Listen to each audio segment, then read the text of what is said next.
Como foi que eles destruíram a Lava Jato? Quais foram os punhais que eles colocaram nas costas da Lava Jato? Assim, as leis, os trâmites. O que fudeu? Monarca, muita grande coisa. pacto nacional que eles fizeram. Rapaz, grande pacto nacional foi, né, o Jucá falava, né, vamos fazer o pacto nacional com o Supremo, com tudo. Eu vejo várias decisões que foram adotadas nos vários poderes que foram retrocessos e que minaram a nossa capacidade de combater a corrupção e que minam os resultados dos processos das investigações até hoje. Então, quando a gente olha para 2019 começou em março com uma decisão do Supremo Tribunal Federal que mudou uma regra. Então imagina que você está lá no jogo de futebol e chega no final do jogo, tá lá, vamos dizer, tá 3-1 pro Palmeiras. O Palmeiras fez 3 gols de pênalti. Não, qualquer um menos o Palmeiras. Eu não vou falar esse assunto, tá sensível esse assunto hoje. Esse assunto tá perigoso hoje. A ferida tá aberta. Tá aberta. Mas vamos lá fazer então o cenário lá, que tá 3-1, tá? E aí chega no final do jogo, vamos supor que os 3 gols do Palmeiras foram 3 gols de pênalti. E aí chega no final, o juiz, logo antes de apitar, ele fala, olha, vamos mudar a regra agora, falta dentro da área não é mais pênalti, muda o placar, 0 pro Palmeiras, 1-0 pro Flamengo, declara o vencedor o Flamengo. Cara, não faz sentido nenhum você mudar uma regra e você aplicar para trás, mudando o que aconteceu no passado. O que o Supremo fez em março de 2019? Ele mudou uma regra que existia, que era a regra de que quando existia um crime de corrupção e parte do dinheiro ia para a campanha eleitoral, ou seja, existia um crime de caixa 2 eleitoral, da Justiça Eleitoral, e parte do dinheiro ia para o bolso do envolvido, que era o dinheiro da corrupção, que ia para o bolso do cara. Então, quando a corrupção gerava dinheiro que é para o bolso e gerava dinheiro que é para a campanha, o entendimento pacífico era de que isso tramitava na Justiça Federal. O STJ tinha esse entendimento pacífico. E aí, em 2018 para 2019, o Supremo começa a debater isso e no começo, em março, muda a regra. Fala, não, agora a competência, quando existem esses 2 crimes, é da Justiça Eleitoral. E aplica isso não só para os novos casos, aplica isso para trás. E aí derruba vários casos nossos que seguiram a regra do jogo. Isso é um absurdo. Primeiro que a decisão é péssima porque a Justiça Eleitoral não tem expertise em investigar e processar a corrupção. Isso acaba quase anistiando grande parte dos casos de corrupção. Veja que a Justiça Eleitoral tem um grande rodízio de juízes e promotores porque ela não tem quadros próprios. Não tem que você fazer uma lava-jato 6, 7 anos da Justiça Eleitoral. Ela não tem especialidade nisso. É um crime muito complexo, difícil de ser investigado, apurado, processado. Então precisa de uma expertise própria nesse assunto para você trabalhar com isso. A Justiça Eleitoral não tem. Então é muito ruim para os novos casos. Mas pior, se você vai mudar a regra, você tem que aplicar disso da agora para o futuro. Senão você destrói todo o trabalho feito. E destruiu. Anulou o caso Passadina, em que o Tribunal de Contas apontou o superfaturamento de 700 milhões de dólares. Anulou o mensalão mineiro, que é um caso que não era Lava Jato, que é um caso de 97 e 98 ligado aos tucanos.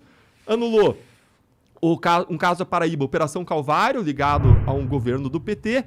Anulou Operação Integração, ligado ao PSDB do Paraná, em que parte do dinheiro desviado dos pedágios foi para campanhas eleitorais. E anulou o caso Eduardo Cunha. E vai anular outros casos. Por quê? Porque se você voltar lá em Paulo Roberto Costa já falava, parte do dinheiro era para investir na campanha, parte ia para o bolso dos envolvidos. Você olha lá, Pedro Barusco, o gerente da Petrobras, ele tinha 100 milhões de dólares em contas no exterior. O STF já sabia disso, mas não ligava até ser politicamente interessante que eles ligassem. Eu tô falando isso, não é você. Excelente, Mário. Excelente. Ótimo. Minha percepção, não tenho certeza disso. Alguns têm mais liberdade de expressão, outros menos. Isso aí, né? Então, se mudou a regra e aplicou para trás. Ainda que a gente seguisse a nova regra para refazer tudo, quem garante que daqui a 5 anos não vão mudar a regra de novo? A gente vive num sistema que tende a anular tudo. Então, isso foi o começo, em março de 2019. Depois, em junho e julho de 2019, o ministro Toffoli larga uma decisão suspendendo todos os casos de lavagem de dinheiro do país. Mais de 900 investigações, mas eu acho que a conta foi modesta. É muito mais do que isso. Foram suspensas por quase 6 meses, correndo prescrição. Ou seja, quando uma investigação demora muito, era derrubada porque demorou muito, simplesmente. E suspendeu por 6 meses, num caso envolvendo o filho do presidente. Aí, em outubro... Qual que é a justificativa de fazer algo nesse sentido assim? Eles não precisam, eles são STF, eles são reis, porra. Mas é que o rei não precisa justificar o que ele faz, ele só faz, ele é dono do poder. Igor, para ser bem assim, realista, direito não é matemática. Você sempre pode ter posições para 2 sentidos diferentes sobre uma coisa. E qual é o problema? O problema é que o nosso sistema, o fato de existir duas posições, faz com que a gente perca sempre. Por que isso? Porque o cara vai questionar qualquer caso criminal, qualquer investigação e qualquer processo em 3 instâncias. Nós somos o único lugar do mundo com 4 instâncias de julgamento. O único lugar do mundo. E, cada vez que o réu ganha, não tem recurso para o Ministério Público. Sempre que ele ganha no habeas corpus em qualquer tribunal, Não tem recurso. Então faz a conta matemática. Digamos que tem uma posição em que seja 50% de chance de cada um pensar de um jeito. Com certeza vocês discutem vários assuntos com várias pessoas aqui e várias vezes surgem discordâncias. E é razoável discordar. Então é razoável que os tribunais discordem. Em vários casos, essa discordância seja de, sei lá, 50%. E aí você tem, então, 1/2 de chance de ganhar no primeiro tribunal, no tribunal de apelação.